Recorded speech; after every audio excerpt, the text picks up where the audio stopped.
ఇవాళ నేను మహాభారతంలో వ్యక్తి పరంగా ప్రవచనాన్ని ప్రారంభం చేస్తున్నాను. కొన్ని సంవత్సరముల పాటు అని గోపాలకృష్ణ గారి అండం వెనక ఆంతర్యం ఏమిటంటే, మీరు ఊళ్ళు వెళ్ళడానికి అభ్యంతరం లేని రీతిలో పెట్టిన ప్రవచనాలు కాబట్టి అసలు ఆపవలసిన అవసరం ఏముంది, ఇది దీర్ఘసత్రయాగంలా నువ్వు ఇలాగే చెప్తూ ఉండు అని ఆంతరంగా ఆయన నాకు చేసినటువంటి విజ్ఞాపన అన్నమాట. కానివ్వండి, కావలసిందే ఉంది. ప్రతిరోజు సాయంకాలం కాసేపు పంచమ వేదం భారతం గురించి మాట్లాడుకోవడం కన్నా కోరిక ఏముంటుంది? పోనీ ఆయన కోరుకున్నట్లుగానే నాకు 75 ఏళ్ళు వచ్చే వరకు భారతం అలా చెప్తూనే ఉండాలని కోరుకున్నాను. ఒక ఉత్తమమైనటువంటి అభిలాషని తిరస్కరించకూడదు కదా. అందుచేత ఇప్పుడు మీకు నేను చేయబోయేటటువంటి ప్రసంగం యొక్క నేపథ్యం అర్థమైంది కాబట్టి నేను ప్రవచనాన్ని ప్రారంభం చేస్తాను. ఇవాళ నేను చేసేటటువంటి ప్రసంగం భారతానికి కర్త కనుక వేదవ్యాస భగవానుడితో మొదలు పెడుతున్నాను. ఎందుకని అంటే, అసలు ఏ మహానుభావుడు భారతాన్నంతటినీ సంస్కృతంలో మనకి అందించాడో, ఆయన అందించిన కారణం చేత కవిత్రయం దాన్ని ఆంధ్రీకరించిందో, అటువంటి మహాపురుషుడైనటువంటి వ్యాసుడి గురించి నేను మాట్లాడకుండా మహాభారతంలో ఉన్న ఏ ఇతర వ్యక్తి గురించి మాట్లాడినా, సాక్షాత్ కృష్ణ భగవానుడి గురించే మాట్లాడినా నేను ఏదో కొంచెం దోషం చేసిన వాడిని అవుతానేమోనన్న అనుమానం చేత నేను వేదవ్యాసుడితోటే ప్రారంభం చేస్తున్నాను. 18 పర్వాలలో వ్యాసుడు ఎక్కడెక్కడ కనపడతాడు, ఎక్కడెక్కడ కనపడడం ద్వారా దేన్ని సాధిస్తూ ఉంటాడు, లోకానికి ఏ ప్రయోజనాన్ని అందిస్తూ ఉంటాడు, ఈ విషయాలతో నా ప్రసంగాన్ని ఇవాళ ప్రారంభం చేస్తున్నాను. వేదవ్యాస భగవానుడి మీద 18 పర్వాలలోంచి స్పృశించడం పూర్తయిపోయిన తరువాత నాకు పరమాత్మ ఎవరి గురించి చెప్పమని ప్రచోదనం చేస్తే వాళ్ళ గురించి తర్వాత చెప్పడం ప్రారంభం చేస్తాను. శుక్లాంబరధరం విష్ణుం శశివర్ణం చతుర్భుజం ప్రసన్నవదనం ధ్యాయేత్ సర్వవిఘ్నోపశాంతయే. గురుర్బ్రహ్మా గురుర్విష్ణుః గురుర్దేవో మహేశ్వరః గురుః సాక్షాత్ పరం బ్రహ్మ తస్మై శ్రీ గురవై నమః.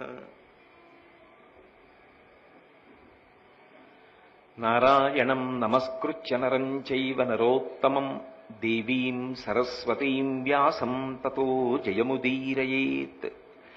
వాగర్ధావివ సంపృక్తౌ వాగర్ధ ప్రతిపత్తయే జగతః పితరౌ వందే పార్వతీ పరమేశ్వరౌ. హరి ఓం.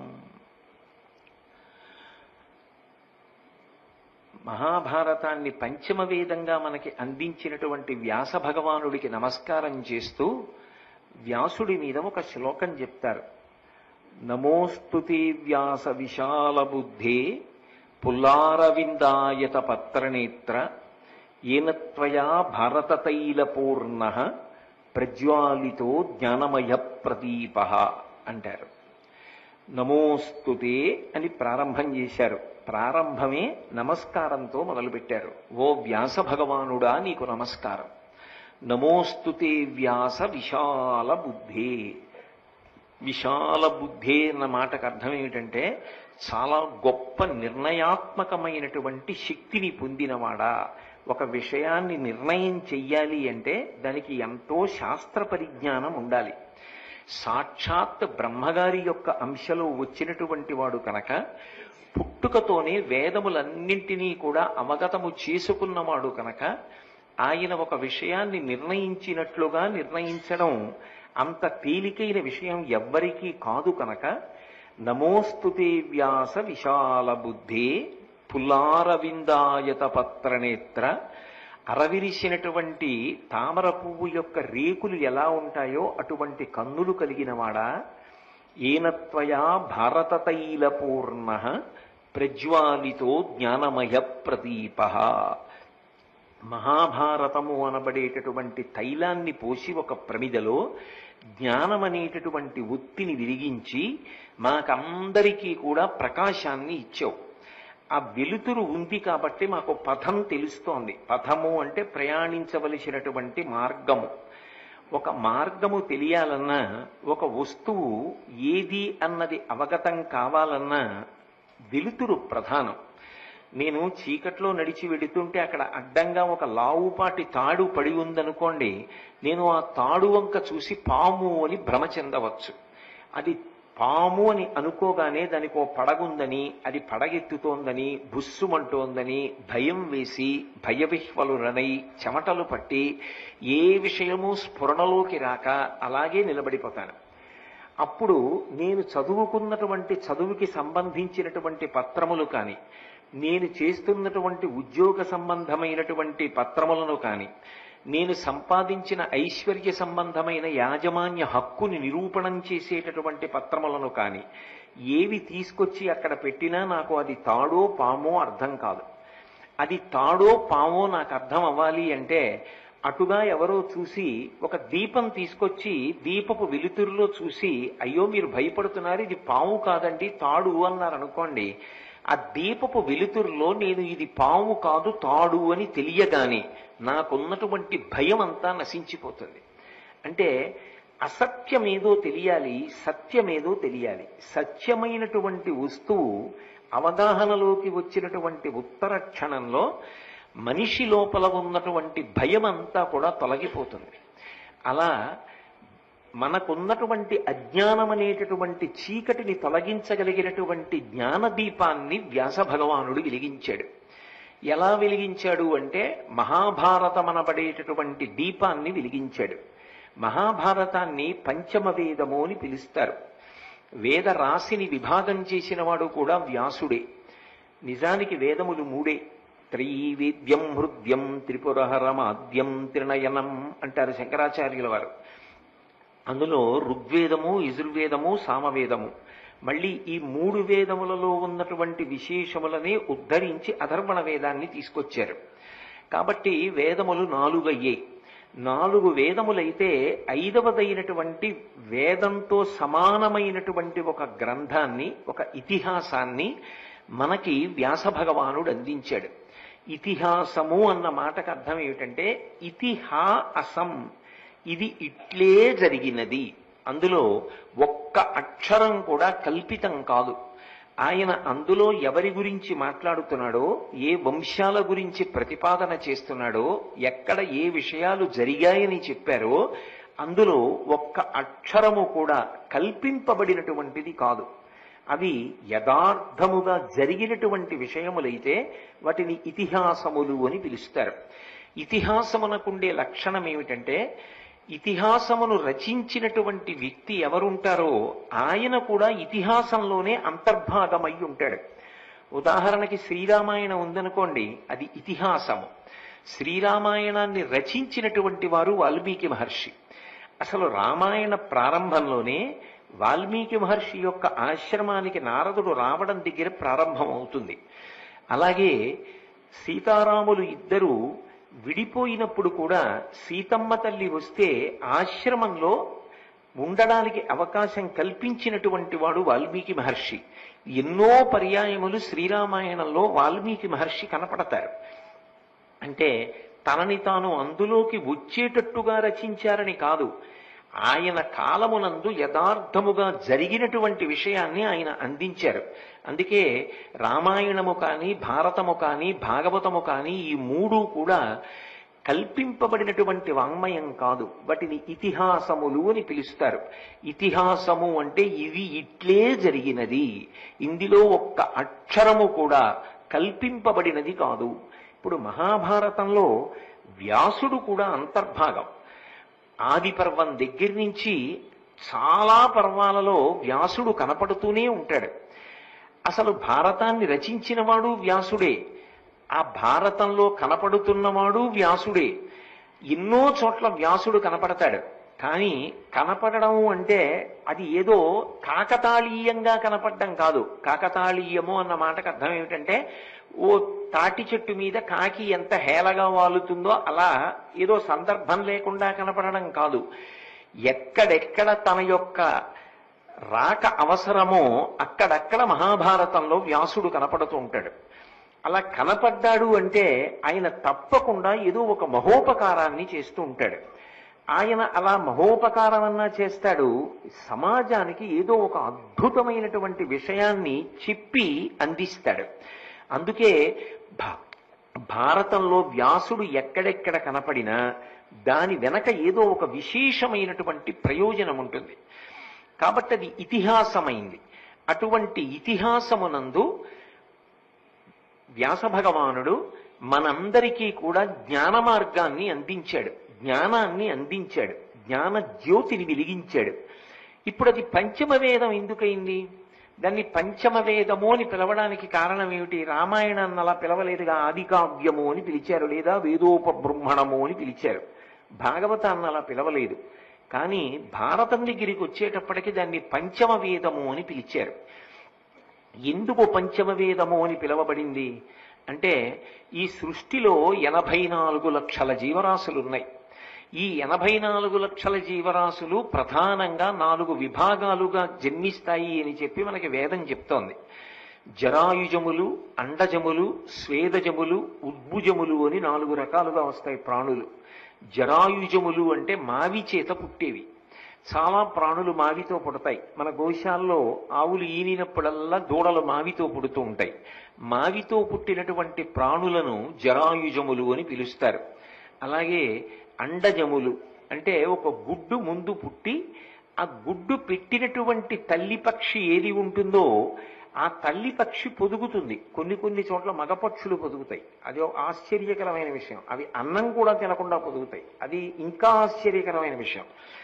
అసలు గుడ్డుని 45 రోజుల పాటు పొదుగుతూ ఇక పైకి లేవకుండా అలాగే ఉండి ఆ పుట్టినటువంటి పిల్ల గుడ్డు బద్దల కొట్టుకుని పైకి వచ్చేటప్పటికి ఆహారం లేని కారణం చేత పిల్లని చూడగానే తండ్రి పక్షి శరీరం వదిలేస్తుంది. అదో విచిత్రమైన స్థితి.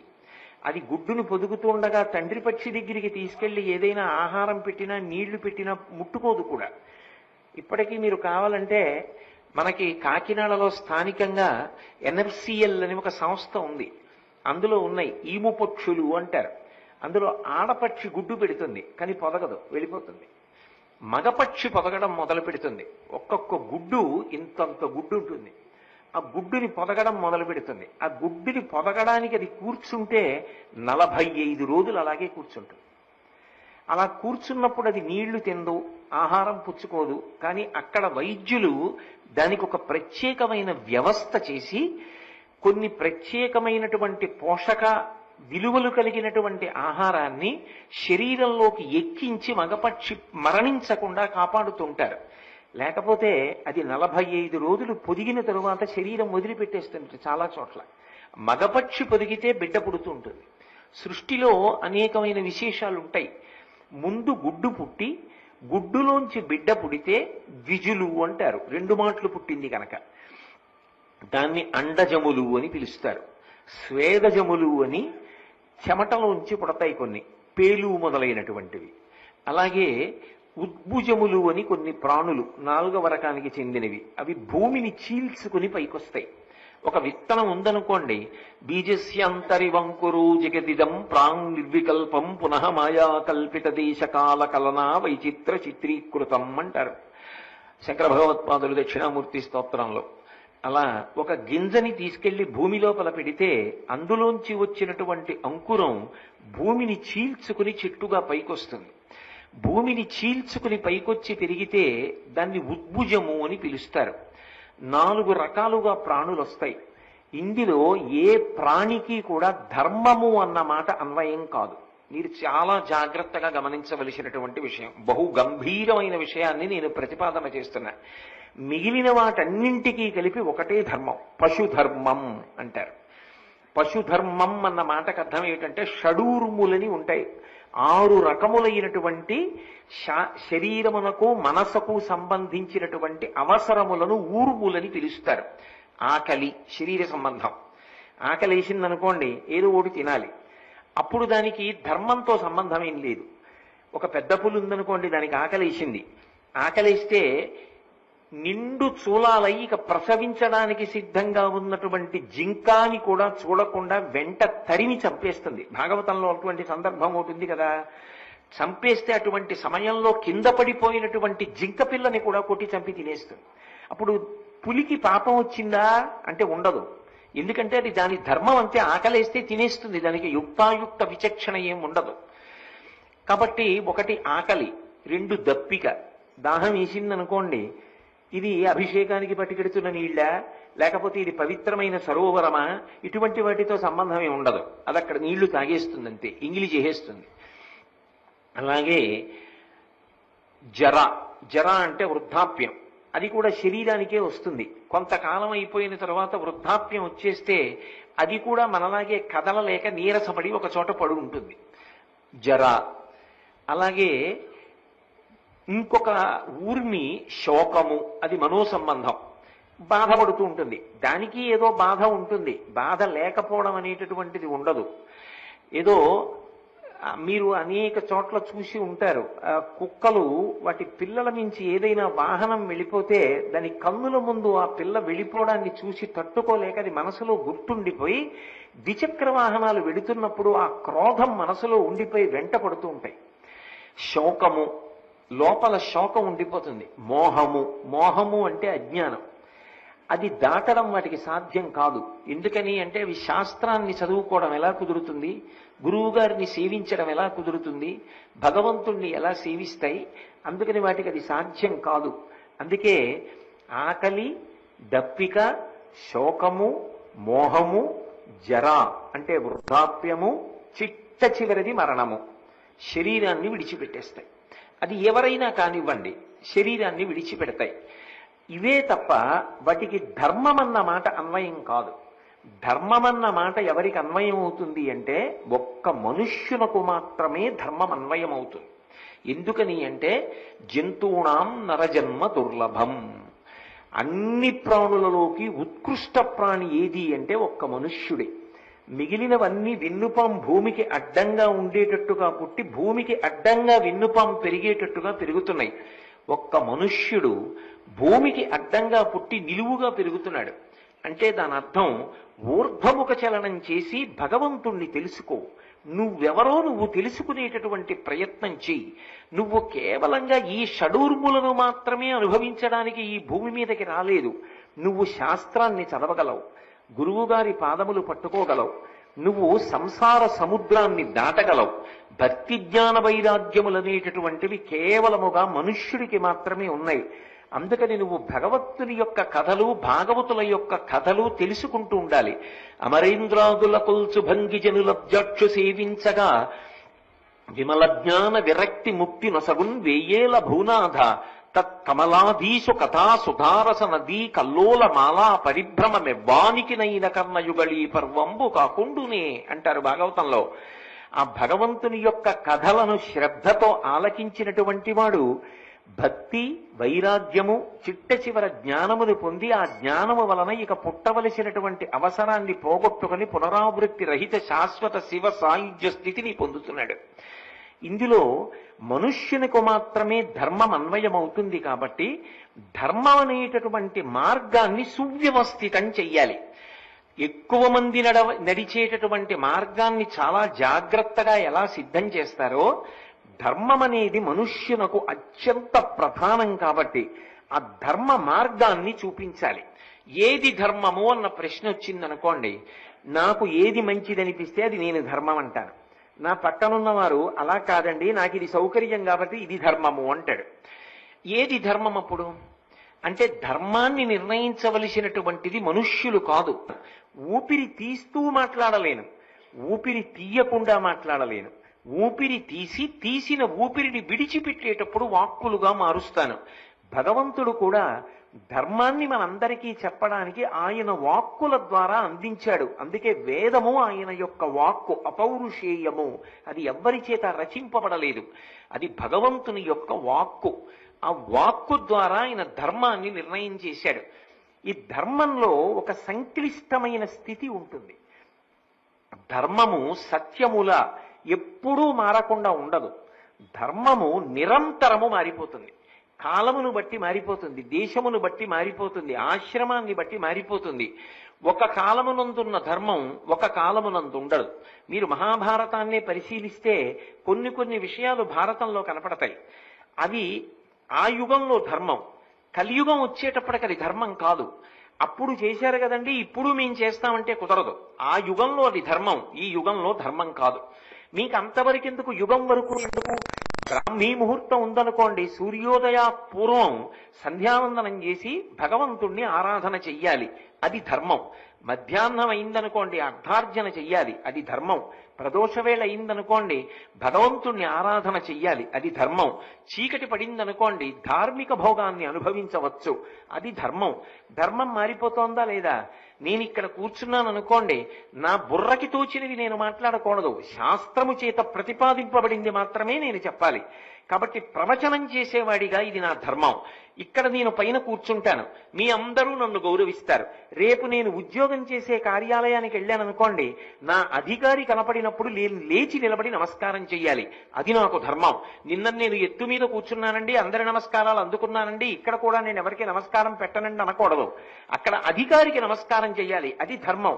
ధర్మం వంట పట్టిందనుకోండి, మనిషి ప్రశాంతంగా ఉంటాడు, ఒదగడానికి ఇబ్బందులేం ఉండవు. ఎక్కడ నువ్వు ఎలా ఉండాలో అలా ఉండగలగడం ధర్మం. అంతేకాని ఒక చోట నువ్వు ఎలా ఉంటున్నావో అలా ఇంకొక చోట కూడా ఉండాలి అనుకుంటే మనసు లోపల ఉరిపిడి వస్తుంది. ఉరిపిడి వచ్చి అహం పైకి లేచి నేను ఇక్కడ ఇలా ఉండడం ఏమిటి, నేను అక్కడ పొందిన గౌరవం నాకు ఇక్కడ లేకపోవడం ఏమిటి అంటే, ఇవ్వనివాడు ఇవ్వడు, కానీ పొందలేదన్న నలుగుడు చేత నువ్వు అనారోగ్యం పాలైపోతావు. ధర్మం తెలుసుకున్నాడు అనుకోండి, అక్కడ లేచి నిలబడి నమస్కారం చేయడంలో సంతోషం, ఇక్కడ నమస్కారాన్ని పొందడంలో సంతోషం. పొంది అహంకారం కాదు. నా గురించి చెప్పుకుంటే మీరు ఎవరైనా వస్తారా? మహాభారతం గురించి మాట్లాడుతున్నాను కాబట్టి వస్తున్నారు. మీరు చేసిన నమస్కారములన్నీ మహాభారతానికి, మహాభారత కర్త అయిన వ్యాస భగవానుడికి చెందుతాయి. అది తెలుసుకున్న నాడు అహంకారానికి అవకాశం ఉండదు. కాబట్టి ధర్మము మారిపోతుంది. నేను నా భార్య ముందు నించుంటే భర్తృధర్మం, నా కొడుకు ముందు నించుంటే పితృధర్మం, నా తండ్రి ముందు నించుంటే పుత్రధర్మం, నేను సమాజంలో నిలబడితే పౌరధర్మం, నేను నా ఉద్యోగానికి వెడితే నా ఉద్యోగ ధర్మం, ఇక్కడికొస్తే ప్రవచనం నా ధర్మం, నేను పూజ చేసుకుంటుంటే ఒక భక్తుడిగా నా ధర్మం. ఎప్పుడూ ధర్మం మారిపోతూ ఉంటుంది, నిరంతరంగా మారుతుంది. దేశమునందు మారుతుంది, కాలమునందు మారుతుంది. నేను ఇక్కడ ఉంటే ఇంట్లో ఎంత పూజ చేస్తానో అంత పూజ నేను వేరొక ఊరు వెళ్ళినప్పుడు చెయ్యడం కుదరదు. అప్పుడు ఈ పూజలో 10వ వంతు చేసినా సరే సరిపోతుంది, మిగిలింది మానసికంగా పూర్ణం చేసుకోవచ్చు. కాబట్టి మారిపోతూ ఉంటుంది ధర్మం. మారిపోతున్న ధర్మాన్ని ఎవరు చెప్పాలి? నువ్వు వీళ్ల ముందిలా బ్రతకాలి, ఈ చోట నువ్వు ఇలా ఉండాలి అని చెప్పడానికి అధికారం ఎవరిది అంటే వేదమునకు మాత్రమే అధికారం ఉన్నది. మొదటి ప్రమాణం ఏది అంటే వేదం. నాకు వేదం తెలియదండి అన్నారనుకోండి, శృతి తెలియకపోతే స్మృతి ప్రమాణం. స్మృతి ఎక్కడి నుంచి వస్తుంది అంటే వేదంలోంచే స్మృతిని తీస్తారు. కొన్ని విశేషాల్ని ఒక క్రమ పద్ధతిలో తీసుకొచ్చి అందిస్తే దాన్ని స్మృతి గ్రంథము అంటారు. అలా వ్యాసుడి యొక్క తండ్రి అయిన పరాశర మహర్షి అందించారు, పరాశర స్మృతి అంటారు. కాళిదాస మహాకవి శృతేరివార్ధం స్మృతి రన్మగచ్చత్ అంటాడు. ఆవు వెంట దూడ ఎలా నడిచి వెడుతుందో శృతి వెంట స్మృతి ఎలా నడుస్తుంది. అందుకని శృతి, వేదం తెలియకపోతే స్మృతి చదువుకోవాలి, స్మృతి ప్రమాణం. నాకు స్మృతి కూడా తెలియదండి అన్నారనుకోండి, పురాణం ప్రమాణం. మహాభారతాన్ని బాగా చదువుకున్నారనుకోండి, రామాయణం బాగా చదువుకున్నారనుకోండి, తండ్రి గారి తద్దినం పెట్టేటప్పుడు రామచంద్రమూర్తి ఎలా ప్రవర్తించాడో చదువుకుంటే ఇంట్లో తండ్రి గారి తద్దినం పెట్టేటప్పుడు నువ్వు కూడా అదే మార్గాన్ని అనుసరించవచ్చు. అప్పుడు పురాణము ధర్మము. పురాణం కూడా నాకు తెలియదండి అన్నారనుకోండి, శిష్టాచారం ధర్మం. సమాజంలో శాస్త్రం చదువుకుని ప్రవర్తించేటటువంటి వ్యక్తి ఎలా ప్రవర్తిస్తాడో ఆయన నడవడిని ఆదర్శంగా తీసుకుంటారు. కాబట్టి అది ధర్మం. అది కూడా అటువంటి వాళ్ళు కూడా లేరండి మాకు ఊళ్ళో అన్నారనుకోండి, ఉండకపోవడం ఉండదు, మనకి తెలియలేదు అనుకోండి, అప్పుడు ఏం చేయాలి? అంతరాత్మ ప్రబోధం ధర్మం. లోపల నుంచి ఎప్పుడూ మంచి వాక్కు వినపడుతూ ఉంటుంది, ఇది ఇలా చెయ్యకురా, తప్పురా అంటూ ఉంటుంది. అంతరాత్మ ప్రబోధం ధర్మం. ఈ 5 ధర్మానికి ప్రమాణవాక్యములు అని పిలుస్తారు. ఈ ధర్మాన్ని సువ్యవస్థితం చెయ్యాలి. వేదాన్ని అందరూ చదవగలరా? ఒకవేళ వేదం చదువుకున్నా వేదం యొక్క భాష్యాన్ని చదువుకోగలరా? చదువుకుని వేదంలో చెప్పినటువంటి ధర్మాన్ని అందరూ అర్థం చేసుకోగలరా? అర్థం చేసుకోలేరు. ధర్మమునకు మిగిలిన పురుషార్థములు కలవాలి. ధర్మ అర్థ కామ మోక్ష అంటారు. కానీ ఇందులో అర్థము ధర్మము చేత కట్టుబడాలి. నేను సంపాదించేది ధార్మికంగా సంపాదించాలి, నేను ఖర్చు పెట్టేది ధార్మికంగా ఖర్చు పెట్టాలి. నాకు ఏదైనా కోరిక పుడితే ధార్మికమైన కోరిక అయి ఉండాలి. నేను తీర్చుకుంటే ధార్మికమైన మార్గంలో తీర్చుకోవాలి. ధర్మబద్ధమైన అర్థము, ధర్మబద్ధమైన కామము మోక్షానికి దారితీస్తుంది. ధర్మము ప్రధానము. ఈ ధర్మం గురించి చెప్పాలి. ఈ ధర్మం గురించి చెప్పలేదనుకోండి, ఎలా అందుతుంది మనుష్యులకు? వేదం అందరూ ఎక్కడ చదువుకుంటారు? వేదాంతర్గతమైన ధర్మాన్ని ఎలా తెలుసుకుంటారు? అందుకే ఇతిహాస రూపంలో మనందరికీ అర్థం అవడానికి వీలుగా అదే ధర్మాన్నంతటినీ కూడా మహానుభావుడైనటువంటి వ్యాసుడు మనకి అందించాడు. అందుకే మహాభారతం చదువుకుంటే ఏం తెలుస్తుంది అంటే ధర్మమేది, అధర్మమేది. అందులో వ్యాసుడి యొక్క గొప్పతనం ఏమిటంటే రెండు దారులు పరిచయం చేస్తాడు. ఇది ధర్మ మార్గం, ఇది అధర్మ మార్గం. బుద్ధి నీకు పరమేశ్వరుడు ఇచ్చాడు. ధర్మ మార్గంలో వెడతావా వెళ్ళు, అధర్మ మార్గంలో వెడతావా వెళ్ళు, నీ ఇష్టం. అయితే ధర్మ మార్గంలో వెళ్ళిన వాళ్ళు ఎక్కడికి వెళ్ళారు మహాభారతం చదివితే తెలుస్తుంది. అధర్మ మార్గంలో వెళ్ళిన వాళ్ళు ఎక్కడికి వెళ్ళారు మహాభారతం చదివితే తెలుస్తుంది. తెలిసిన తరువాత కూడా నేను అధర్మ మార్గంలో వెడతాను, అధర్మ మార్గంలో వెళ్ళిన వాళ్ళు ఎక్కడికి వెళ్ళారో నువ్వు అక్కడికే వెళ్ళిపోతావు. ఇలా వెడితే అన్నవరం వస్తుందండి, ఇలా వెడితే మీకు అన్నవరం రాదండి, ఇది వెనక్కి తిరిగి వెళ్ళిపోవడం అయిపోతుంది, మీరు ఇలా నడిచి వెళ్ళిపోతే రాజమండ్రి వెళ్ళిపోతారండి అని చెప్పాడు అనుకోండి. కత్తిపూడి దగ్గరికి వెళ్లి కూడలిలో నిలబడిన వాడికి అన్నవరానికి ఇటు వెళ్ళవయ్యా అని చెప్తే నేను వెళ్ళనని పెంకితనంతో ఇటువైపు వెళ్ళాడు అనుకోండి. నడక నడిచాడు, అన్నవరానికి దగ్గర అయ్యాడా దూరం అయ్యాడా? దూరం అయి రాజమండ్రి వెళ్ళిపోతాడు. వెళ్ళవలసిన రెండు మార్గాలు చెప్తారు, ఒకటి వెళ్ళకూడనిది, ఒకటి వెళ్ళవలసినది. ధర్మ మార్గము అని చెప్పడం చాలా తేలిక. వ్యాసుడు ఇంత కష్టపడి భారతాన్ని ఇవ్వడానికి కారణం ఏమిటంటే ధర్మ మార్గమునకు రెండు ఒడ్లు ఉంటాయి. చూడండి, ఒక దారి ఉందనుకోండి, దానికి రెండు అంచులు ఉంటాయి, అటు ఇటు. వాహనం ఆ అంచు దాటకుండా చూసుకుంటూ ఉంటాం, లేదా మనం నడిచినప్పుడు కూడా అంతకన్నా ఇంకా కిందకి దిగకుండా నడుస్తాం. ఈ రెండు అంచులతో ధర్మ మార్గం వెళుతూ ఉంటుంది. ఈ రెండు అంచులు ఏవి అంటే ఒకటి శాంతి, రెండవది సహనము. ఈ రెండు ధర్మ మార్గమునందు ఉంటాయి. ఈ మాట నేను అన్నప్పుడు మీరు చాలా జాగ్రత్తగా దాన్ని పట్టుకునే ప్రయత్నం చెయ్యాలి. శాంతి అన్న మాటకు అర్థం మనసుకి సంబంధించినటువంటి విషయము అని ప్రతిపాదన. మనసు ప్రశాంతంగా ఉండడం.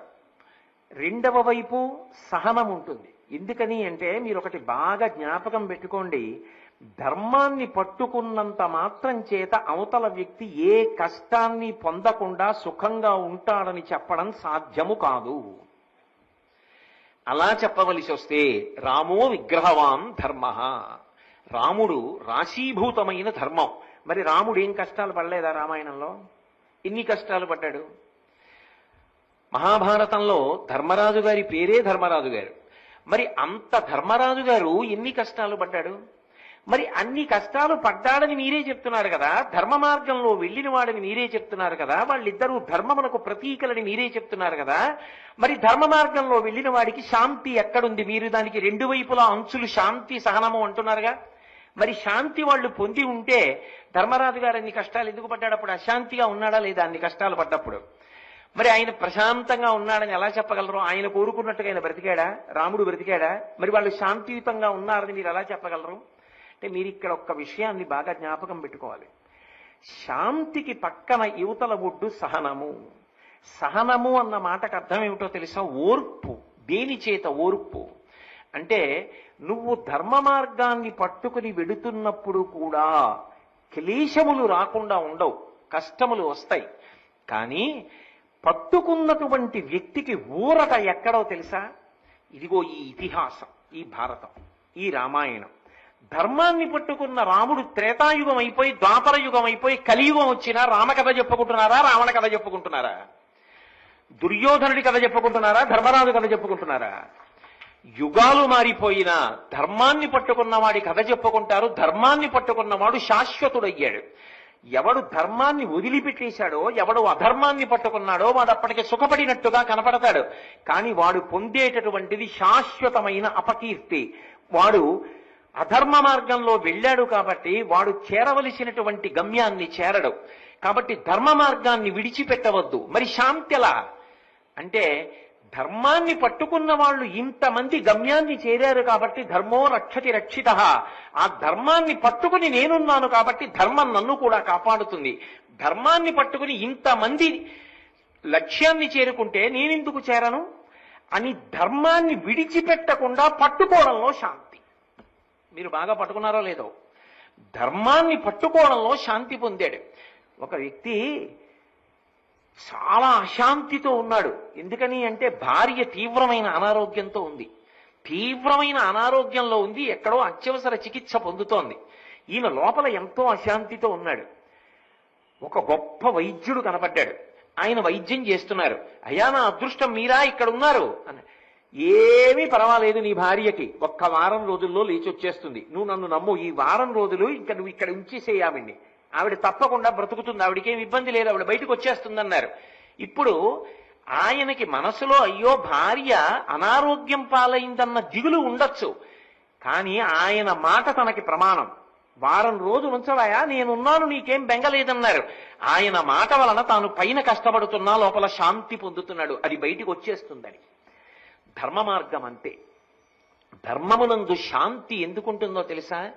నేను ధర్మం తప్పానా, నేను ధర్మం వదిలిపెట్టేశానా, నేను ధర్మాన్ని వదిలిపెట్టలేదుగా, భగవంతుడు ఎలా బ్రతకమన్నాడో నేను అలా బ్రతుకుతున్నాను కదా, నా అంతరాత్మకి తెలుసు కదా, నేను అలా బ్రతుకుతున్నప్పుడు నేను ఎందుకు పాడైపోతాను? నేను పాడుకాను, నేను రక్షింపబడతాను ఈశ్వరుడి చేత. ఇది మనిషికి శాంతినిస్తుంది. ఆ శాంతియుతంగా మనిషి ఎంతకాలం ఉంటాడో అంతకాలము ఆలోచనలు ప్రశాంతంగా ఉంటాయి. ఆలోచనలు ఎంతకాలము ప్రశాంతంగా ఉంటాయో శరీరం అంతకాలము ఆరోగ్యంగా ఉంటుంది. కాబట్టి ధర్మం అన్నది అత్యంత ప్రధానం. ఆ ధర్మ మార్గానికి శాంతి, ఇటు పక్క సహనము. ఒరిపిడి వచ్చిన శాస్త్రాన్ని, గురువుగారు చెప్పిన మాటని, ఇతిహాసములను ప్రమాణంగా తీసుకుని సహనంతో బ్రతుకుతాడు. ఇప్పుడు ఈ ప్రయాణం చేసి చేసి చేసి చేసి చివరికి ఎక్కడికి చేరుతాడు అంటే ఒక గొప్ప ఫలాన్ని పొందుతాడు. ఏమిటి ఆ ఫలం అంటే పరమేశ్వరుడే ఆ ఫలం, భగవంతుడే ఆ ఫలం. భగవంతుణ్ణి పొందుతాడు. భగవంతుణ్ణి పొందడం అన్న మాటకు అర్థం ఏమిటంటే ఇంకొకసారి పుట్టవలసిన అవసరాన్ని పొందడం. అది చిట్ట చివరి మరణం. శరీరంతో వచ్చేశాడు కాబట్టి ఆఖరిసారి శరీరాన్ని వదిలిపెడతాడు. పండన్న తర్వాత దానికి ఒక వాసన ఉండాలిగా. కొత్తపల్లి కొబ్బరి మామిడి పండు అన్నాను అనుకోండి, దాన్ని ఎక్కడ పెట్టినా దానికి సువాసన ఉంటుందిగా. అలా పండుకి వాసన ఏమిటి? కీర్తి. ఆ కీర్తి నిలబడిపోతుంది. ఎప్పుడో ద్వాపర యుగంలో భారతం జరిగింది, ఇప్పుడు త్రేతాయుగంలో రామాయణం జరిగింది. ఇప్పటికీ ఎందుకు రామాయణ భారత భాగవతాలు చెప్పుకుంటున్నావు? ఎందుకు వాటిని చదువుకుంటున్నావు? ఎందుకు వాటిని వింటున్నావు అంటే ధర్మమునందు నీకు పూనిక పోకూడదు. ఆ ధర్మాన్ని పట్టుకుని ముందుకు వెళ్ళాలి. అది అలా వెళ్ళాలి అంటే వాళ్ళు జ్ఞాపకానికి రావాలి. వాళ్ళు అలా బ్రతికి చిట్ట చివర ఈశ్వరుణ్ణి చేరుకున్నారు.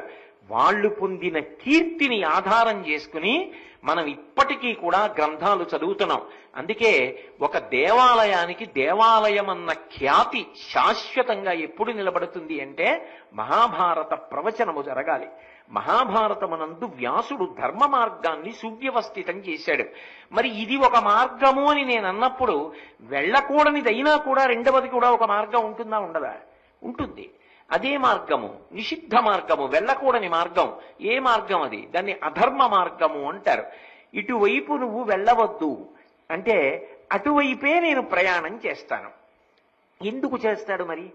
అటు వెళ్ళవద్దు అని చెప్తుంటే మనుష్యుడై పుట్టి బుద్ధి ఉన్నా కూడా అధర్మ మార్గంలో ఎందుకు ఎడుతున్నాడు అంటే అధర్మ మార్గంలో వెళ్ళడానికి ఆ మార్గానికి కూడా 2 అంచులు ఉంటాయి.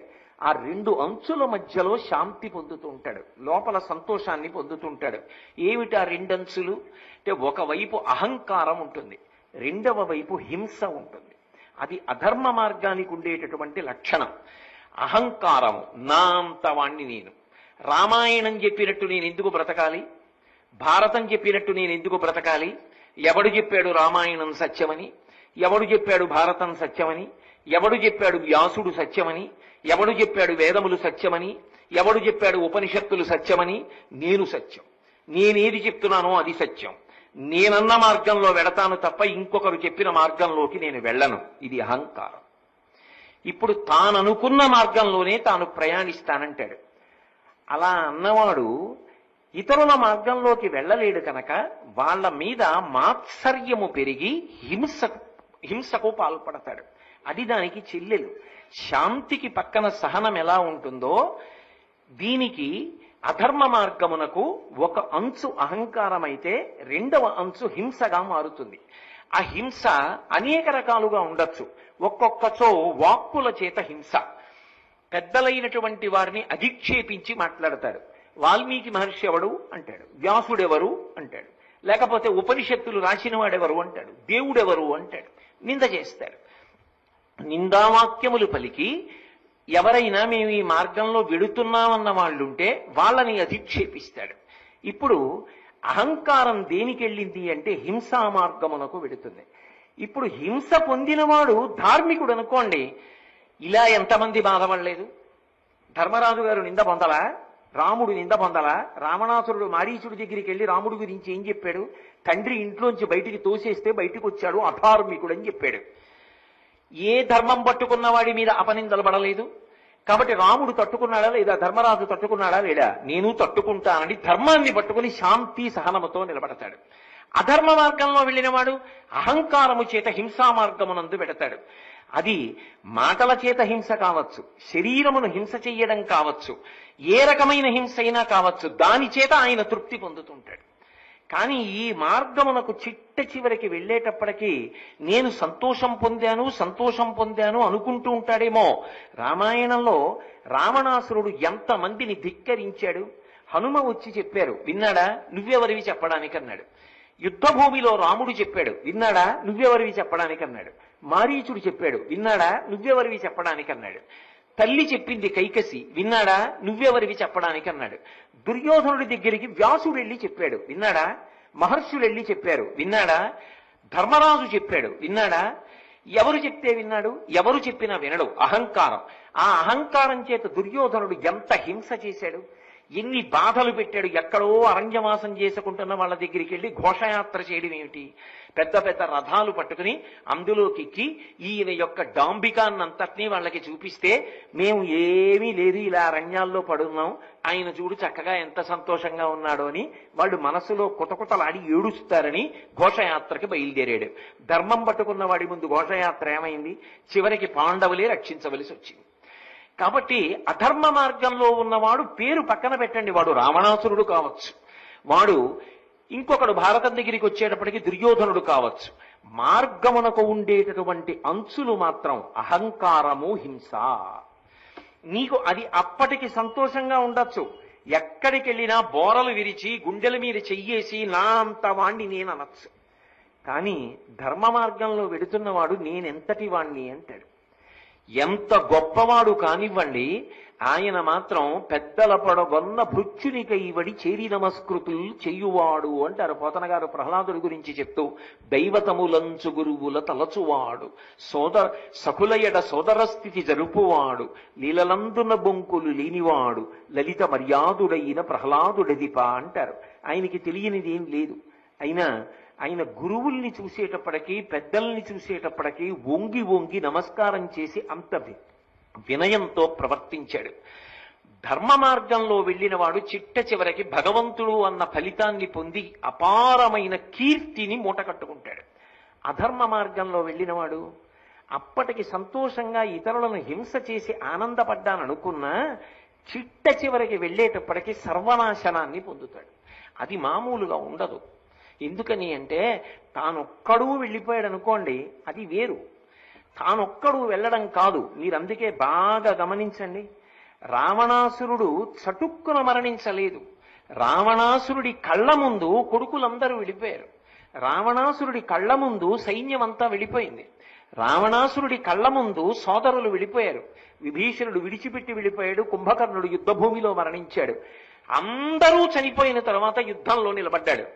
దేవతలు ఋషులు అందరూ పైన నిలబడి ఈ దుర్మార్గుడు ఎప్పుడు చచ్చిపోతాడు చూడ్డానికి వచ్చామన్నారు. ఆ బ్రతుకు ఒక బ్రతుక. ఒక్కొక్క తల తరిగేస్తుంటే జయ జయధ్వానాలు చేశారు దేవతలందరూ. చిట్ట చివరికి శరీరం పడిపోయిన తరువాత పట్టమహిషి మండోదరి యుద్ధభూమికి వచ్చి, దుర్మార్గుడా, నువ్వు రాముడి చేత మరణించలేదురా, నీ ఇంద్రియముల చేత మరణించావు, నాలో లేని ఏ అందం నీకు సీతమ్మలో కనపడిందిరా అని అడిగింది. ఏం బ్రతుకు ఆ బ్రతుకు. అధర్మ మార్గంలో వెళ్ళినవాడు సర్వనాశనం అయిపోయాడు. తానొక్కడూ కాదు, తనతో పాటుగా కాంచనలంకని, సైన్యాన్ని, తమ్ముళ్ళని, బిడ్డల్ని అందరినీ బలిపెట్టేశాడు. దుర్యోధనుడు ఏం మూట కట్టుకున్నాడు? చిట్ట చివరికి 11 అక్షౌహిణీల సైన్యం నేలబడిపోయింది. వెళ్ళినందుకు గాను భీష్మ, ద్రోణ, కృపాచార్యాది ప్రముఖులందరూ పడిపోయారు. ఇంతమంది మరణించి చిట్ట చివరికి హ్రదంలో దాక్కున్నాడు సరోవరంలో. వెళ్ళి రెచ్చగొట్టే మాటలు మాట్లాడితే అందులోంచి బయటకు వచ్చి భీమసేనుడితో యుద్ధం చేస్తే తొడల మీద కొడితే తొడలు విరిగిపోయి నేల మీద పడిపోయాడు. నెత్తుటి మడుగులో పడిపోయి పైన గ్రద్దలు తిరుగుతూ ఉండగా నా అన్న వాళ్ళు లేక అశ్వత్థామకి పట్టాభిషేకం చేసి అప్పుడు కూడా క్రౌర్యంతో ఆలోచించాడు. ఏం సాధించాడు? సుఖాన్ని పొందినట్టు కనపడ్డాడేమో అధర్మ మార్గంలో, అహంకారము చేత హింస చేత నే సంతోషించాననుకున్నాడేమో, కానీ చేరవలసిన పదాన్ని చేరుకున్నాడా? చేరుకోలేదు. సర్వనాశనమైపోయాడు. సర్వనాశనమైపోయి తాను పాడైపోవడం ఒక్కటే కాదు, తనతో పాటుగా ఆఖరికి తన రాజ్యంలో ఉన్న వాళ్ళందరినీ కూడా బలిపెట్టాడు. ఇది వేదం అయితే రాజశాసనంలా చెప్తుంది. సత్యం వద, సత్యమును పలుకు, ధర్మం చరా, ధర్మమును అనుష్ఠించు అని చెప్తుంది. వ్యాస భగవానుడు గమనించాడు, అయ్యో వస్తున్నది కలియుగం, ఎంతమంది వేదాన్ని చదువుతారు? వేదాంతర్గతమైన ధర్మాన్ని ఎంతమంది పట్టుకుంటారు? ఆ ధర్మాన్ని పట్టుకోపోతే వీళ్ళు మళ్ళీ మళ్ళీ మళ్ళీ మళ్ళీ పుట్టడం, చావడం ఎన్ని జన్మలెత్తాలి? పునరపి జననం పునరపి మరణం పునరపి జనని జఠరే శైలం జిహ సంసారే బహుదుస్తారే కృపయాపారే పహిమురారే అని. కాబట్టి నేను వీళ్ళందరికీ కూడా ధర్మ మార్గాన్ని అధర్మ మార్గాన్ని కూడా చూపించాలి. అధర్మ మార్గంలో వెళ్ళిన వాళ్ళెవరు? ఇది కల్పించిన కథ కాకూడదు, ఇతిహాసం, యథార్థముగా జరిగిన కథ చూపిస్తాను. చూపించి ధర్మ మార్గంలో వెళ్ళిన వాళ్ళు ఏమయ్యారు, అధర్మ మార్గంలో వెళ్ళిన వాళ్ళు ఏమయ్యారు నేను ఇస్తాను. వాళ్ళందరూ చదువుకుంటారు, దేవాలయాల్లో ప్రవచనాలు వింటారు, కథని తెలుసుకుంటారు. ఇప్పుడు భగవంతుడు వాళ్ళకి బుద్ధినిచ్చాడు కాబట్టి వాళ్ళు నిర్ణయించుకుంటారు. వాళ్ళు ఏ మార్గంలో వెళ్ళాలి నిర్ణయించుకుంటారు. ఒకసారి భారతం చదివిన తరువాత, ఒకసారి భారతం విన్న తరువాత, ఒకసారి రామాయణం చదివి విన్న తరువాత ఇంకా నేను అధర్మ మార్గంలో వెడతాననగలిగిన వాడు ఉంటాడు ఆ లోకంలో? ధర్మ మార్గంలో వెళ్ళడానికి ఇష్టపడతాడు. అది తనని, తన వంశాన్ని, తన సామ్రాజ్యాన్ని అన్నిటినీ కాపాడుతుంది కాబట్టి అప్పటికి ఒరిపిడి ఉన్నా నేను ధర్మ మార్గాన్ని విడిచిపెట్టను అంటాడు. కాబట్టి ఈ ధర్మాధర్మ మార్గములను రెండింటినీ సువ్యవస్థితం చెయ్యడం కోసం 4 వేదములలో భగవంతుడు ప్రతిపాదించినటువంటి సారభూతమైన విషయాన్నంతటినీ కూడా తీసి మళ్లీ మనకి పంచమ వేదంగా భారతంలో 1,00,000 శ్లోకాలతో అందించాడు మహానుభావుడు. అటువంటి భారతం అందరూ కూడా చదువుకోవాలి. మీరొక్క విషయాన్ని బాగా గమనించండి. ఈ దేశంలో ఒకప్పుడు సాయంకాలం అయ్యేటప్పటికి భారతం వినడం, రామాయణం వినడం, భాగవతం వినడం ఆచారం. అది ఇవాళ నిన్న వచ్చిన విషయం కాదు. ఎప్పటి నుంచో చెప్పబడినటువంటి విషయాలు, ఎప్పటి నుంచో ప్రవచనం చెయ్యబడిన విషయాలు. రామాయణ, భారత, భాగవతాలు చదువుకోవడం అలవాటు ఉన్న ఈ దేశానికి విదేశాల నుంచి వచ్చినటువంటి రాయబారులు, మెగస్తనీస్ లాంటి వాళ్ళు ఈ దేశం గురించి వ్రాస్తూ కొన్ని అద్భుతమైన విషయాలు రాశారు. భారతదేశంలో ఎవరికైనా ఏదైనా ఇస్తే చెయ్యి చాపి పుచ్చుకోవడానికి అవసరం ఉన్న వ్యక్తి లేడు. భారతదేశంలో తాళం కప్ప అనేటటువంటి వస్తువు తెలియదు. తలుపులు తీసి విడిచిపెట్టి వెళ్ళిపోయినా ఒకరి ఇంటి వస్తువు వేరొకరు తీసుకోరు. ఎందుకని అంటే పరద్రవ్యాణి లోష్టవత్. నేను ఇప్పుడు మా ఇంటి నుంచి ఇక్కడికి ప్రవచనానికి వస్తుంటే రహదారి మీద ఎన్నో బెడ్డలు కనబడతాయి. అవన్నీ ఏరి నా జేబుల్లో వేసుకుంటానా ఏమి? నాది కానిది, పరలకు చెందినది నాకు బెడ్డ ముక్కతో సమానం. ధార్మికంగా నా ప్రవర్తన చేత ఈశ్వరుడు నాకు ఏదిస్తాడో అదే నా యొక్క భోగమునకు, నా జీవితమునకు కారణం అని స్థిర నిర్ణయంతో ఉంటారు. కాబట్టి భారతదేశంలో ఏ ఇంటికి కూడా తాళం కప్ప తెలియదు అని రాశాడు మెగస్తనీస్.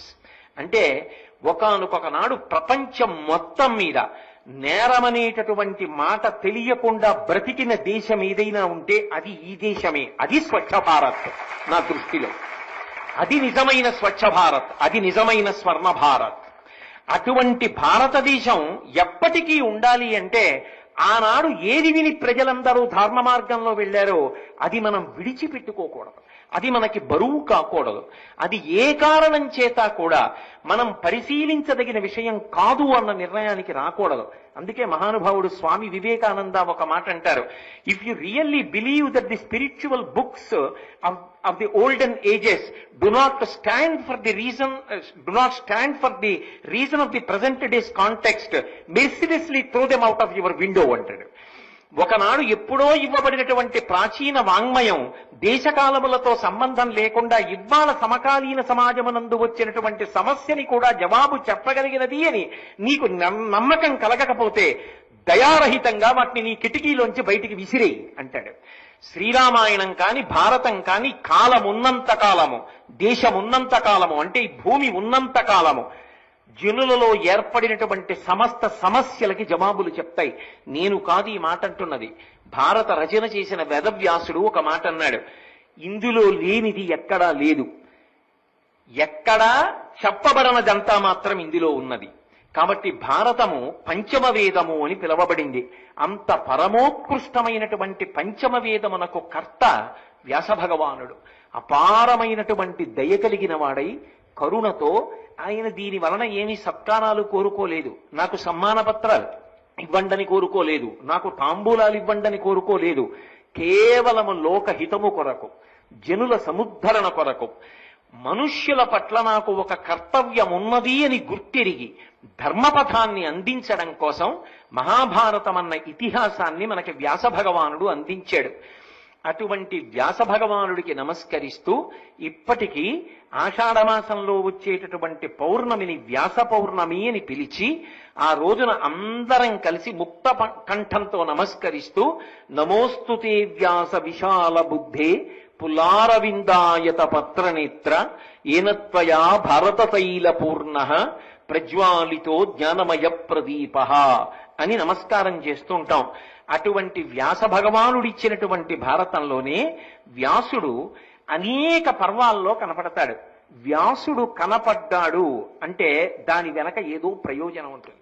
నేను మీతో మనవి చేశాను, నేను ఈసారి చేస్తున్నటువంటి మహాభారతం మీద ప్రవచనాలు కేవలం పర్వం మీద కాకుండా మహాభారతంలో ఉన్నటువంటి వ్యక్తిపరంగా చేస్తాను అని మనవి చేశా. అందులో అసలు భారతానికి కర్త వ్యాస భగవానుడు కనుక నేను ఆ వ్యాసుడు 18 పర్వాల్లో ఎక్కడెక్కడ కనపడ్డాడన్న విషయాన్ని నా సాధ్యమైనంత వరకు అందించే ప్రయత్నం చేస్తాను. పరిపూర్ణంగా చెప్పగలను అని డాంబికంగా నేను మాట్లాడటం లేదు. నాకు భగవంతుని అనుగ్రహం చేత, మా గురువుల యొక్క అనుగ్రహం చేత ఎంతవరకు అర్థమైందో అంతవరకు మీ ముందు ప్రతిపాదన చేసేటటువంటి ప్రయత్నం చేస్తాను. వ్యాస భగవానుడు మహాభారతంలో ఆది పర్వంలో జనమేజయుడు సర్పయాగాన్ని చేస్తున్నప్పుడు కనపడతాడు. జనమేజయుడు సర్పయాగం చేస్తున్నప్పుడు ఒక యజ్ఞం జరుగుతోంది అనగానే ఆ యజ్ఞమునకు ఒక విధి విధానము ఉంటాయి. యజ్ఞము అనేటటువంటిది కేవలము సనాతన ధర్మమునకు మాత్రమే చెందినటువంటి ఒక అద్భుతమైన ప్రక్రియ. అగ్నిముఖంగా హవిస్సుని దేవతలకిస్తారు.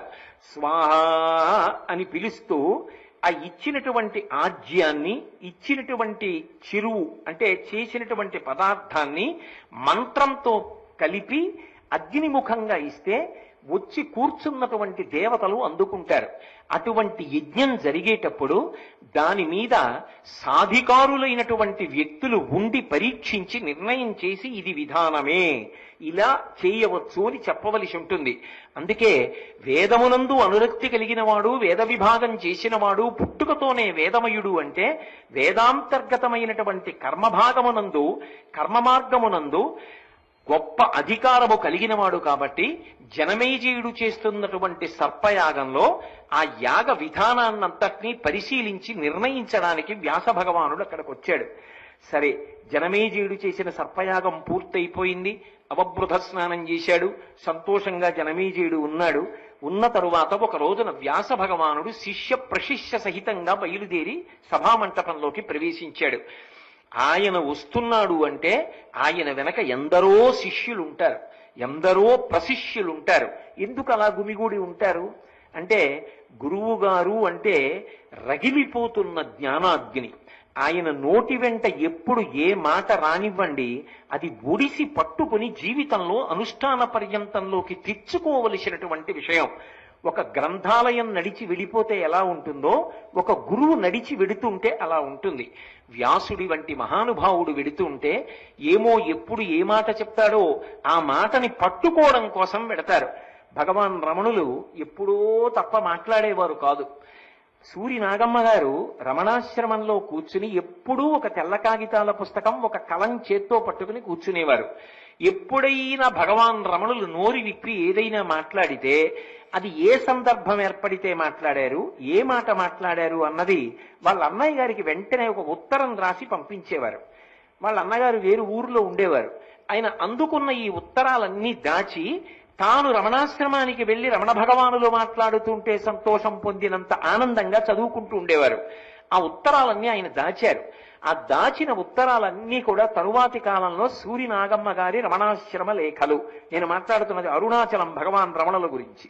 కాబట్టి ఆ అరుణాచలం భగవాన్ రమణులు ఏ ఉత్తరాలు రాశారో వాటిని సూరి నాగమ్మ గారు వ్రాసి అన్నగారికి పంపించారు కనుక అవి పుస్తకాలుగా వస్తే ఒక మహాత్ముడు ఎప్పుడైనా ఏదైనా ఒక మాట మాట్లాడితే ఎంత గొప్పగా ఉంటుందో అర్థం అవుతుంది మనకి. నేను ఒక్క మాట మీకు మనవి చేస్తాను. ఒకప్పుడు రమణులు ఆశ్రమము అని ఏమీ నిర్మాణం చేయలేదు. అరుణాచలంలో వారు చిన్న కుటీరంలో ఉండేవారు. మొట్టమొదటి నుంచి భగవాన్ రమణుల వెంట కొంతమంది ఉండేవారు. తరువాతి కాలంలో కొంతమంది వచ్చారు. పాత వాళ్ళం మేము, కొత్త వాళ్ళు వాళ్ళు అని 2 వర్గాలు బయలుదేరాయి. ఒకరోజు భోజనం అయిపోయిన తర్వాత భగవాన్ కాసేపు పడుకుని లేచి వస్తూ ఉండేవారు. ఆయన లేచి వస్తున్నారు లోపలికి. ఆయన సర్వజ్ఞుడు, ఆయనకి తెలియదు. ఆ రోజున ఈ పాత వాళ్ళమన్న సమూహం, కొత్త వాళ్ళమన్న సమూహం ఇద్దరూ దెబ్బలాడుకున్నారు. పాత వాళ్ళు ఉండాలా ఆశ్రమంలో, కొత్త వాళ్ళు ఉండాలా, అంతవరకు వెళ్ళిపోయాయి పట్టింపులు. ఈ విషయం ఇవాళ తేలిపోవాలి. భగవాన్ వచ్చిన తర్వాత ఆయనకి చెప్తాం, ఆయన ఎవరిని ఉండమంటే వాళ్ళ ఉంటాం, ఇద్దరం కలిసి ఉండడం ఇంకా సాధ్యం కాదు అని తీర్మానం చేసుకున్నారు. ఆయన కర్ర పట్టుకుని భోజనం చేసి వస్తున్నారు. లోపలికి వెడుతున్నారు. లోపలికి వెడుతుండగా గడప దగ్గర ఆగారు. ఆయన త్రికాల వీధి, ఆయనకి తెలియదు వీళ్ళందరూ ఎందుకోసం నించున్నారో. ఇంకా లోపలికి వెళ్ళి ఆసనం మీద కూర్చుంటే ఈ చిట్ట అంతా పట్టుకొస్తారు. ఆయన ఇలా చూశారు. ఓ 2 కుక్కలు దెబ్బలాడుకుంటున్నాయి.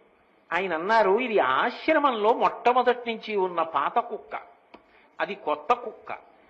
ఆ కొత్త కుక్క ఆశ్రమంలోకి వస్తే పాత కుక్కకి ఇష్టం ఉండదు. అందుకని పాత కుక్క కొత్త కుక్క మీద కలియబడుతుంది. కొత్త కుక్క ఇక్కడ ఉండడానికి పాత కుక్కని తరవాలనుకుని దెబ్బలాడుకుంటూ ఉంటుంది. ఈ కుక్కలకి ఏమిటో అంటూ లోపలికి వెళ్ళారు. ఇక ఆయన దగ్గరికి వెళ్ళి ఏం మాట్లాడలేదు ఎవరు.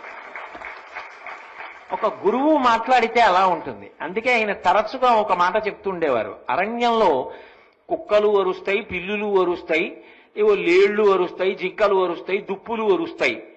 ఇవి ఏవి అరిచినా మిగిలినవన్నీ ఏం పారిపోవు. కానీ గుహలోంచి బయటకు వచ్చిన సింహం ఒక్కసారి గర్జిస్తుంది, ఏ జంతువు బయట ఉండదు, అన్నీ పారిపోతాయి. గురువు మాట్లాడితే సింహ గర్జన. గురువు గారు మాట్లాడారనుకోండి, అజ్ఞానమంతా కూడా దహించుకుపోతుంది.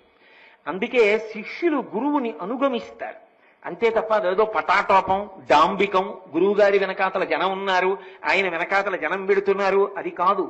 దాని అర్థం ఏమిటంటే ఆయనకి డాంబికం లేదు, వాళ్ళకి పటాటోపం లేదు. వాళ్ళిద్దరి మధ్య అనుబంధం ఏమి అంటే, ఏమో గురువుగారు ఎప్పుడు ఏ మాట మాట్లాడతారో ఆ మాట మా జీవితాలకి మార్గదర్శనం చేస్తుంది, అందుకని గురువు వెంట పెడతారు. మహాభారతాది ఇతిహాసములను చదివేటప్పుడు చాలా జాగ్రత్తగా చదవాలి. ఏదో భారతం చదువుతున్నాం, రోజుకో 50 పేజీలు చదివితే అన్నాళ్ళలో భారతం అయిపోతుందండి అని లెక్కలు కట్టుకు చదవడం కాదు. ఒక్క వాక్యం చాలు, ఏకైకమక్షరం ప్రోక్తం, ఒక అక్షరాన్ని శ్రద్ధతో పట్టుకుంటే శాస్త్రస్య గురువాక్యస్య సత్యబుద్ధ్యావధారణ సా శ్రద్ధ కడితా సిద్ధి యయా వస్తూపలభ్యతే. ఆ శ్రద్ధ చేత నువ్వు అందుకోవలసినటువంటి ఫలితాన్ని అందుకుని ప్రయాణం చెయ్యవలసినటువంటి పథంలో ప్రయాణం చేస్తావు. కాబట్టి వ్యాసుడు వస్తున్నాడన్నా కూడా అంత జాగ్రత్తగా చెప్తారు కవిత్రయం. వ్యాస భగవానుడు వస్తున్నాడు అంటే ఆయన వెనకాతల శిష్యులు ప్రశిష్యులు అందరితో కలిసి జనమేజయుడి యొక్క సభామంటపంలోకి ప్రవేశించాడు.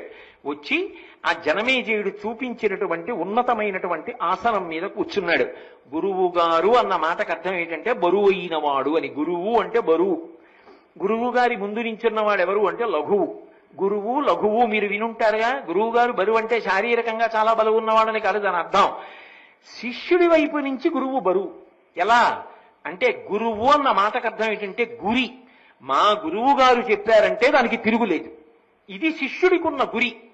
ఇప్పుడు గురువు మీద నమ్మకం, అందుకని ఆయన బరువు. ఆయనంత గొప్పవారు, ఆయన ముందు శిష్యుడు వంగుతాడు, అందుకని లఘువు. కాబట్టి ఉన్నతాసనమునిచ్చారు అంటే అది పటాటోపం కాదు, శిష్యుల యొక్క ధర్మం. అందుకని ఉచితాసనం వేసి దాని మీద కూర్చోబెట్టారు. ఇప్పుడు వ్యాస భగవానుడు ఆ ఆసనాన్ని అలంకరించి కూర్చునున్నాడు. కూర్చున్నటువంటి వ్యాసుడి గురించి ఒక అద్భుతమైనటువంటి పద్యాన్ని చెప్పారు నన్నయ్య గారు. నిజంగా వ్యాస భగవానుని వైభవం అంతా కూడా పద్యంలో ప్రకాశిస్తుంది. ఆది పర్వంలో మొట్టమొదట జనమేజయ సర్పయాగం పూర్తయిపోయిన తరువాత వచ్చి ఉచితాసనం మీద కూర్చున్నటువంటి ఆ వ్యాసుడు జనమేజయుని చేత అర్ఘ్యపాద్యాది సత్కారములనందుకున్న వ్యాసుడు ఒక మహానుభావుడి ఇంటికి వచ్చాడు అంటే, అయ్యా చేతులు కడుక్కోండి నీళ్ళు ఇస్తాం అర్ఘ్యం, అయ్యా కాళ్ళు కడుక్కోండి పాద్యం, ఇవి రెండూ ఇచ్చి కూర్చోపెట్టారు. వచ్చిన వ్యాసుడు ఎటువంటి వాడో చెప్తున్నారు నన్నయ్య గారు. పరమ బ్రహ్మనిధిన్ పరాశరసుతున్ బ్రహ్మర్షి ముఖ్యున్ దయాపరు కౌరవ్య పితామహున్ జనహిత ప్రారంభు కృష్ణాజినాంబరు నీలాంబుద వర్ణదేహు అనురూప ప్రాంశున్ ఉద్యద్దివాకర రుక్పింగ జటాకలాపు గత రాగద్వేషున్ నిర్మత్సరం. ఇన్ని విశేషణాలు వేశారు. ఎవరు వ్యాసుడు? ఆ వచ్చి కూర్చున్న ఆయన ఎటువంటి గుణములు కలిగినటువంటి వాడో చెప్తున్నారు. ఆయన ఉచితాసనం మీద కూర్చున్నాడు అంటే పరమబ్రహ్మనిధిన్. గురువుకి బ్రహ్మమునకు అభేదం. అందుకే గురువుని భగవన్ అని సంబోధిస్తుంటారు. మీరు రామాయణ కావ్యం జరిగితే అనేక సందర్భాల్లో గురువు గారిని హే బ్రహ్మన్ అంటుంటారు. రామాదులు విశ్వామిత్రుడి దగ్గర మాట్లాడుతున్నప్పుడు గురుర్ బ్రహ్మ గురుర్ విష్ణు గురుర్దేవో మహేశ్వర గురు సాక్షాత్ పరబ్రహ్మ తస్మై శ్రీ గురవై నమః. గురువు బ్రహ్మనిధి, రాశీభూతమైనటువంటి జ్ఞానము. బ్రహ్మర్షి ముఖ్యం, బ్రహ్మర్షులందరిలో కూడా ముఖ్యుడైనటువంటి వాడు. ఆయన పేరు మొట్టమొదట ప్రస్తావన చేస్తారు. కాబట్టి బ్రహ్మర్షి ముఖ్యున్ దయాపరు. గురువుకు ఉండవలసినటువంటి ప్రధానమైన లక్షణం ఏది అంటే కారుణ్యం ఉండాలి. మీరు ఒక్కటి జ్ఞాపకం పెట్టుకోండి, ఎవరి యందు ఏ గుణం ఉండాలో ఆ గుణము వారి యందు లేదనుకోండి, వారు ఇతరులకు ఉపకారం చేయడం సాధ్యం కాదు. ఎందుకని అంటే భగవంతుడి దగ్గరికి వెళ్లే వాళ్ళందరూ కూడా ఎప్పుడు ఏం చెప్తూ ఉంటారు? ఆర్తో జిజ్ఞాసురర్థార్థి జ్ఞానీచ భరతర్షభ.